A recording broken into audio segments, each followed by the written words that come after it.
Ta večer želimo z molitvijo vreči semena miru v zemljo Južnega Sudana in Demokratične republike Kongo ter vsako zemljo, ki je ranjena zaradi vojne. Odločil sem se že, da bom obiskal Južni Sudan, a to ni bilo mogoče. Vendar pa vemo, da je molitev pomembnejša, ker je močnejša.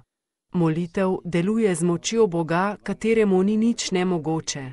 Zato se zahvaljujem vsem, ki so načrtovali in pripravili to bedenje. S temi besedami je papež Frančišek danes zvečer v baziliki svetega Petra začel nagovor med molitvijo za mir v Južnem Sudanu in Demokratični republiki Kongo. Vstali Kristus nas vabi, aleluja. Te besede pesmi v Svahiliju so spremljale vstopno procesijo skupaj z nekaterimi podobami obeh držav, za kateri danes posebej molimo. Kristjani verujemo in vemo, da je mir mogoč, ker je Kristus vstal. On nam podarja svetega duha, h kateremu smo klicali. Kot nas je malo prej spomnil sveti Pavel v pismu Efežanom, je Jezus Kristus naš mir.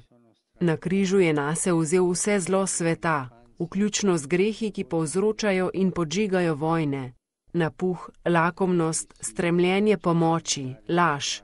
Jezus je vse to premagal s svojim vstajenjem. Ko se je prikazal svojim prijateljem, jim je rekel, mir vam bodi. Tudi nam ta večer tukaj ponavlja iste besede, mir vam bodi.